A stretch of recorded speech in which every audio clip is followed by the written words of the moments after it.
Alguns de vós que estão aqui provavelmente não me conhecem. Há outros que podem me conhecer desde que estou aqui na Igreja Batista da Graça.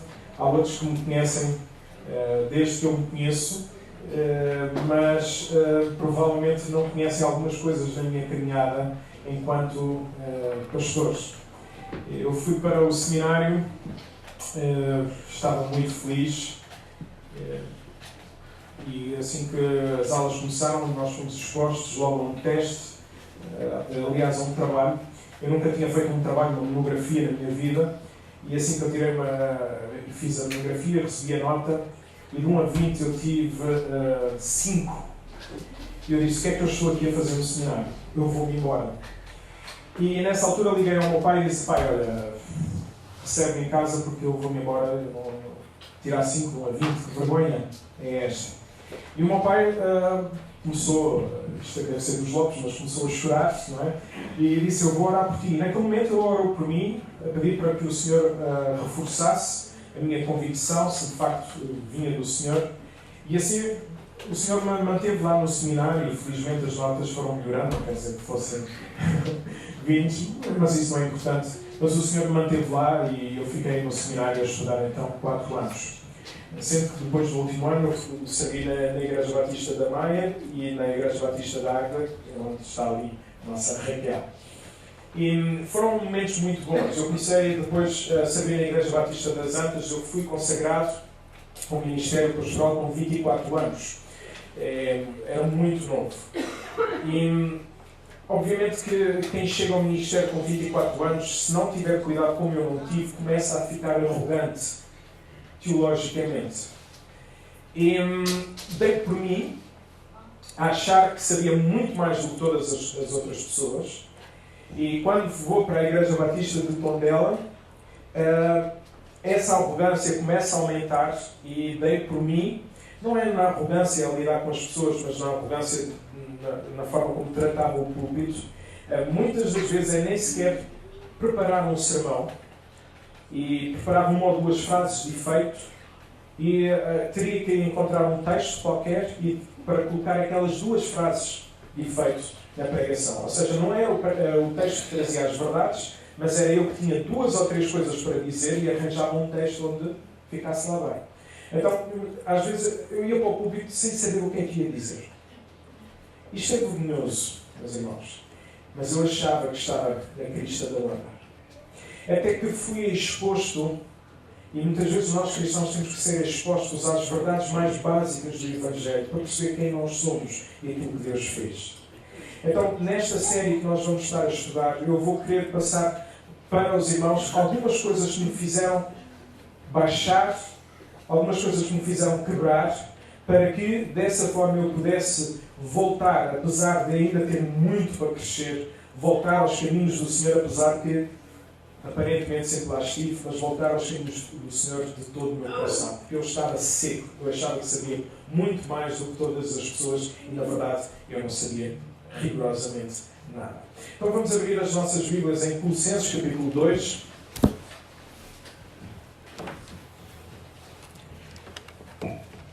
Colossenses, capítulo 2, versículo 13 a 15. Nós vamos estar a falar sobre igreja, e o tema desta série é comprada pelo seu sangue, e o tema da mensagem de hoje, perdidos e achados. Então, Colossenses capítulo 2, versículo 13 a 15. Relembrar que esta carta foi escrita pelo apóstolo Paulo à igreja do Colosso. Esta cidade tinha sido muito importante, mas naquela altura em que a carta foi escrita, esta cidade já não tinha grande relevância naquela altura. A igreja de Colossos foi fundada por Epáfras, cujo mentor tinha sido precisamente o apóstolo Paulo. Apesar desta ligação, Paulo nunca visitou esta igreja, mas conhecia tudo aquilo que se passava, então devido ao relacionamento que tinha com Epáfras. Esta igreja combatia muito com os falsos mestres, os quais ensinavam que o corpo era mau e, como tal, nós devíamos então castigar o nosso próprio corpo. Além disso, se o corpo era mau, nada do que nós fazemos podia ser responsabilizado. Eu posso fazer o que quero, Posso praticar o mal que eu quero, mas ninguém me pode responsabilizar porque a minha carne é má. Então, eu faço o que quero. No fundo, o ascetismo, que é o nome desta heresia, retirava a importância e a exclusividade da obra de Cristo na nossa salvação, mostrando que um homem, por a carne ser má, nunca nos poderia assegurar a salvação, mesmo sendo Cristo. Porque Cristo, o homem, na cabeça deles não fazia sentido, porque um homem é sempre mau. Esta carta, então, serviu de resposta para mostrar que só em Cristo há salvação. E aquilo que ele fez na cruz é suficiente para salvar todo aquele que nele crê. Então, neste capítulo 2, Paulo falou sobre a realidade do ser humano. Quem ele é sem Cristo. Quem ele pode ser com Cristo. Como o ser humano está perdido. Como o ser humano pode ser achado. Então vamos ler Colossenses capítulo 2, versículo 13. Quando estavam ainda incircuncisos e mortos nos vossos pecados, Deus deu-vos vida juntamente com Cristo, perdoando-vos todos os pecados. Então, por vezes, não se dá valor ao que Deus fez, porque nós não temos a exata noção de quem éramos e do quanto Deus nos salvou. O nosso coração muitas vezes começa a ficar seco, porque começamos a ficar tão habituados às verdades, que depois a própria verdade entra a 100 e sai a 200. Não, perdemos a noção de quem éramos e de quanto Deus nos salvou. Paulo então é muito claro neste versículo. O ser humano nasce morto espiritualmente. A Bíblia diz no Salmo capítulo 51, versículo 5, que o ser humano nasce precisamente pecador. Em pecado me concebeu minha mãe. Quem tem filhos ou convive com os filhos dos outros pode notar claramente isso. Quem é que ensina as crianças a terem mau feitio? Quem é que as ensina? Quem é que ensina as crianças a mentir? Quem é que ensina as crianças a serem rabugentas? A serem invejosas? A verem um brinquedo na mão dos outros e querer ir lá e bater na criança para ficar com o brinquedo? Quem é que ensina isso? São traços do pecado humano depois da queda de Adão e Eva. O ser humano nasce morto espiritualmente, então, devido a isso, devido ao seu pecado. E nem tem discernimento, nem consegue perceber que é pecador, porque o morto não consegue ver. Pois o objetivo das pessoas que estão mortas espiritualmente é viver para serem felizes, viverem e lutarem para tudo aquilo que possa acontecer, tudo aquilo que possam fazer, seja sempre a seu belo prazer. Então, devido a isso, a Bíblia afirma que todos pecaram e todos separados estão da glória de Deus. Romanos 3:23. E o fim dessas pessoas, conforme lemos em João 3:36, é o inferno. E o inferno é a manifestação da ira de Deus. Contudo, a história não fica aqui. Há algo mais. Tal como vimos, para entendermos então a dimensão da salvação, temos de entender a dimensão do que nós fomos salvos e por quem nós fomos salvos e o que custou a salvação. E eu creio que somos pessoalmente pouco agradecidos por esta enorme dádiva da salvação. Isso pode acontecer talvez até inconscientemente, por acharmos que em nós há algum mérito por sermos salvos. Mas não houve, nem nunca haverá mérito algum do ser humano para ser salvo. Nenhuma das nossas ações, por melhores que elas possam ser, fazem com que mereçamos o céu.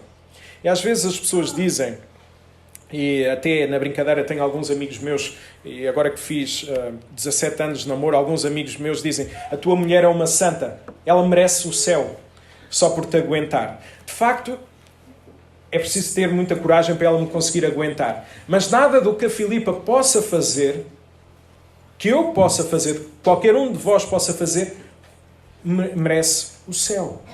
Nada. Porque as nossas obras sem Cristo para nada servem. A salvação então é a obra exclusiva de Deus. O mérito é todo seu. Além disso, nós podemos ver na Bíblia que só há salvação em Deus. A salvação é exclusiva do próprio Deus, porque também só há um caminho que nos leva até Deus. Isaías 43:11. Eu, e só eu é que sou o Senhor. Fora de mim não há ninguém que salve. Atos 4:12. Em nenhum outro nome há pelo qual nós possamos ser salvos. Só em Cristo. 1 Timóteo capítulo 2, versículo 5. Há um só Deus, um só mediador entre Deus e os homens. Jesus Cristo, que é homem. Então, por isso, reparemos novamente do versículo 13 de Colossenses, capítulo 2. Deus deu-vos vida juntamente com Cristo. Isto mostra que só há vida espiritual em nós, porque foi Deus que deu essa vida. Nenhum morto consegue ressuscitar por si mesmo. Deus é o único dono da vida. Por isso ele enviou o seu único Filho para vir até à terra, para ir até à cruz, para levar então o castigo que nós, pecadores, merecemos. Então a cruz é o expoente máximo do castigo de Deus sobre alguém. Jesus então morreu e ressuscitou passado 3 dias para que todo aquele que nele crê possa, em vez de continuar morto espiritualmente, possa ter vida espiritual juntamente com Cristo. Que bênção é podermos ter vida com Cristo. Que bênção! Só uma pessoa que estava perdida e achada por Cristo pode contemplar então estas maravilhas da graça de Deus na sua salvação. Mas se Cristo foi então à cruz levar o nosso castigo, o castigo que nós merecíamos por causa dos nossos pecados, o que é que aconteceu ao nosso pecado? Pecado esse que nos afastava de Deus. Olhemos novamente para o texto. Os nossos pecados foram perdoados.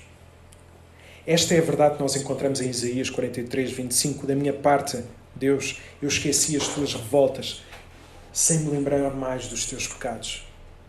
Então o que é que significa o perdão? O que é que foram feitos os nossos pecados? Versículo 14. Deus anulou a conta desfavorável das nossas dívidas, a qual nos condenava. A ideia aqui do condenar era hostil para connosco. Segundo a lei, ou segundo a exigência da lei. Deus acabou com essa conta. Deus pregou essa conta na cruz. Então Deus salvou o povo de Israel e a seguir deu-lhe a lei, os 10 mandamentos para o povo obedecer. A lei de Deus revela então a santidade do próprio Deus e a maneira como os filhos de Deus devem andar. Para aqueles que não são salvos, é a própria lei que os vai condenar. Porque Deus no último dia vai dizer: tu não obedeceste à lei, tu serás condenado. Então as pessoas que não têm Cristo estão debaixo da condenação da lei. Estão debaixo da lei. Mas para aqueles que são salvos, algo diferente aconteceu. Mas é importante nós sabermos que antes da conversão, antes de Cristo ter tocado na nossa vida, nós éramos devedores. Porquê? Porque nós éramos incumpridores da lei de Deus. Então, quando Paulo disse a conta desfavorável das vossas dívidas, era algo que o povo naquela altura sabia o que é que isso significava. Então, a vossa conta era desfavorável. O que é que isto significa? Que alguém tinha que pagar o preço da dívida contraída devido aos nossos pecados. Se nós não cumprimos a lei de Deus, nós tornamos-nos devedores ao próprio Deus. E alguém tinha que pagar essa conta. Então Paulo disse a conta desfavorável das vossas dívidas. E o que é que Deus fez? Porque sabia que nós nunca iríamos conseguir pagar essa dívida. Pessoas, pecadores, nunca vão conseguir pagar a dívida ao nosso Deus. O que é que Deus fez? Ele enviou o seu único Filho para então ele, Jesus, viver a vida perfeita. Obedecer à lei, obedecer aos 10 mandamentos, cumprindo assim as exigências da lei. Além então de cumprir a lei, faltava algo mais. Faltava levar o castigo, faltava anular a nossa conta desfavorável, faltava pagar o preço. Este castigo ao longo do ao longo do Velho Testamento, foi sempre adiado, foi sempre apaziguado através dos sacrifícios dos animais. Mas era necessário alguém perfeito levar sobre si o castigo. Foi então por isso que Jesus foi até à cruz, para levar sobre si a ira de Deus e dar-nos então a sua justiça, para que quando Deus olhar para nós, ou quando Deus olhar para nós, não nos veja mais como seus inimigos, mas veja-nos sim como filhos. A ideia é muito simples. Pessoas pecadoras que não conseguem viver segundo a lei tornam-se então condenáveis pela própria lei. Jesus veio, viveu a lei, cumpriu todos os requisitos e foi até à cruz para sofrer o castigo que as pessoas então pecadoras mereciam. Este é o expoente máximo da cruz. Jesus recebe o castigo e dá-nos a sua justiça, dá-nos a sua perfeição, para que quando Deus olhar para nós no dia final, não possa nos ver mais como pecadores, mas possa nos ver mais como seus filhos. Em relação à dívida, podemos ver no versículo 14 que Deus fez duas coisas. Anulou ou cancelou. Esta palavra indica apagar uma experiência da memória, cancelar um voto, cancelar um débito. Então, houve uma remoção total da dívida. Quando Jesus foi à cruz, houve então uma remoção total da nossa dívida a Deus. Porquê? Porque ela foi pregada na cruz. Naquele contexto era comum, depois de uma dívida ter sido paga, pregarem o recibo numa tábua para saber que estava saldada. Imaginemos, eu vou a um sítio qualquer, deixava lá um calote, depois passava uns tempos, eu ia lá, pagava, punham em cima de uma madeira e punham o recibo. Jonatas Lopes pagou esta dívida, mas havia uma dívida. Agora pensemos, o que é que os judeus fizeram a Jesus quando ele foi pregado na cruz? O que é que eles meteram? Qual era a acusação? Este é o rei dos judeus. Este é Jesus, o rei dos judeus. Então a acusação foi lá pregada. Este é o rei dos judeus. Então, a cruz é o expoente máximo da conjunção de várias coisas. Da acusação, do castigo de Deus e também da nossa salvação. Porque foi através da cruz que nós somos salvos. Então a imagem é esta. Vou tentar ver se consigo passar. Deus somou todas as nossas dívidas, emitiu a fatura,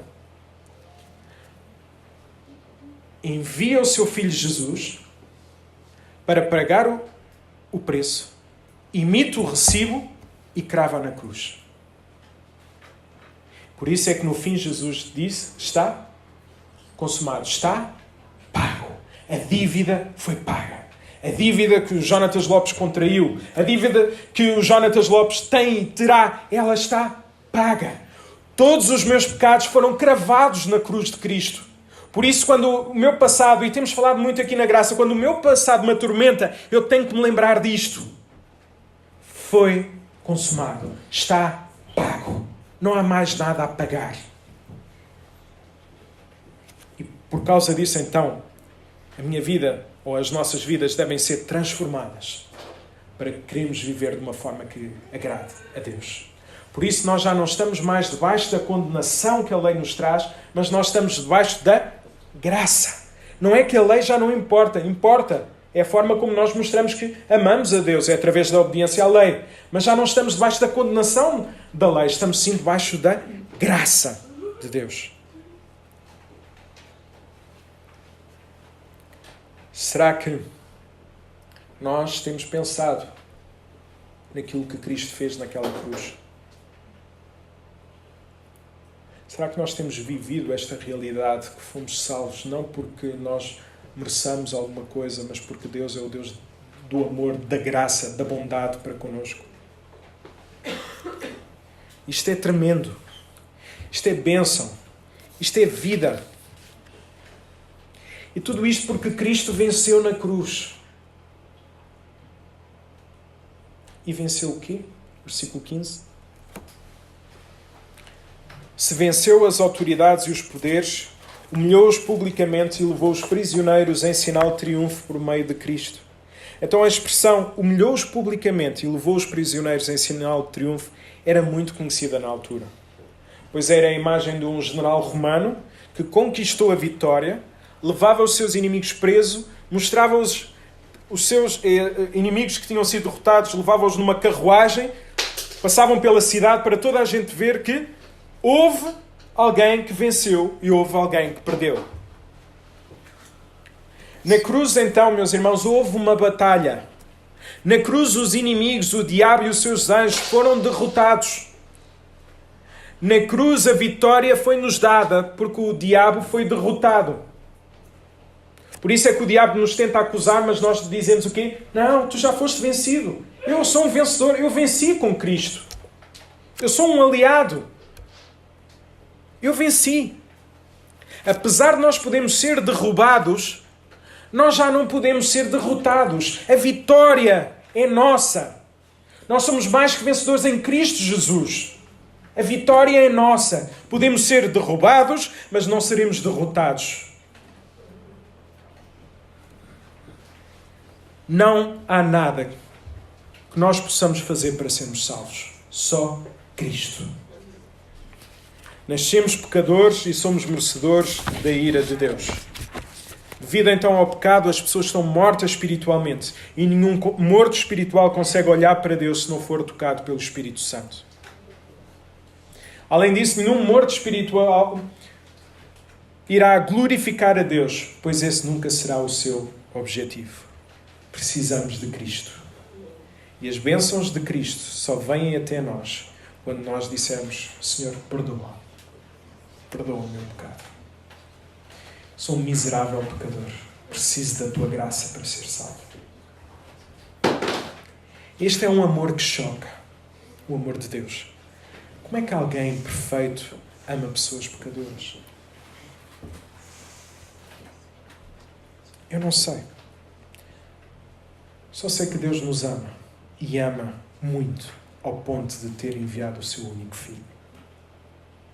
Vai haver uma festa enorme, a consumação final. Aquilo que nós mais ansiamos, de estar todos juntos, todos os filhos de Deus. Nós cantamos isso de todos os lados. Vamos louvar ao Senhor. Nós ansiamos por isso. Vai haver uma festa enorme. E aqueles que se vão juntando à festa não se juntam porque têm virtudes para pertencer a essa festa. Mas sim porque reconhecem que as virtudes de Cristo são a forma, o meio pelo qual têm acesso a essa festa. Precisamos de reconhecer que somos pecadores. Precisamos de pedir perdão e lembrar que tudo foi cravado naquela cruz. E quando essa imagem vem até a mim, a minha arrogância, o meu orgulho, tendem a desaparecer. Porque eu percebo que se sou alguma coisa, sou devido a Deus. Quem sou eu? Quem é cada um de nós para achar que é alguma coisa? Nós precisamos da humildade que vem da cruz. Nós precisamos ser quebrados pela cruz. Pensemos então nestas verdades constantemente. Pensemos na cruz. Pensemos no Evangelho. Porque muitas vezes o nosso coração fica seco. Porque nós não pensamos no quanto fomos salvos e o quanto custou ao próprio Deus salvar. Ver a vida de um filho a ser moído, como diz o texto bíblico em Isaías, a ser moído por causa das nossas transgressões. E nós, às vezes, cristãos, ainda temos a coragem e a ousadia de viver a nosso belo prazer e esquecer da lei de Deus. Se nós amamos a Deus, nós queremos obedecer ao Senhor. E tal como eu disse na escola bíblica dominical, quando nós queremos ter uma vida que agrada ao Senhor, nós não vamos lá por regras. Agora não podes mentir, agora não podes beber, agora não podes fazer isto, não podes fazer aquilo, não podes aquilo. Não. Nós tornamos-nos comportamentalistas. É o nosso coração que tem que ser transformado pela verdade do Evangelho. E à medida que nós vamos sendo transformados, a nossa vida vai sendo modificada. Há quanto tempo nós não meditamos na salvação? Tal como eu disse, Muitas vezes as nossas orações nem sequer tocam nesta obra da salvação, nesta graça. É logo, Senhor Deus, obrigado por isto, isto, isto, isto. Onde é que está a exaltação nas nossas orações? Onde é que está a emoção por termos sido salvos? A graça que nos alcança. Por isso, responda sinceramente a si mesmo. Como é que anda a sua vida espiritual? Como é que anda o seu amor por Cristo? Como é que anda o seu amor para com as pessoas? Como é que anda o seu amor para com a igreja?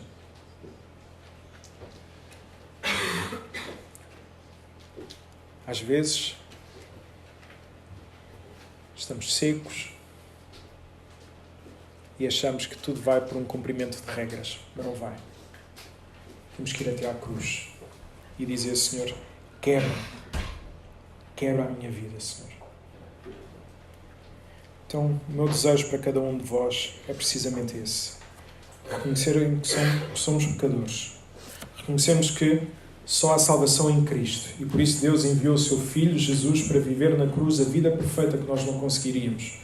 Para que então nós possamos reconhecer o nosso pecado e possamos dizer ao Senhor, Senhor, eis-me aqui.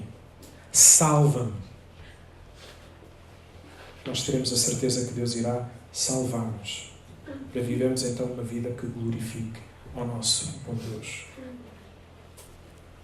Não nos devemos então esquecer que a Igreja é uma comunidade de perdidos e achados por Cristo. Sem Cristo nós não somos nada.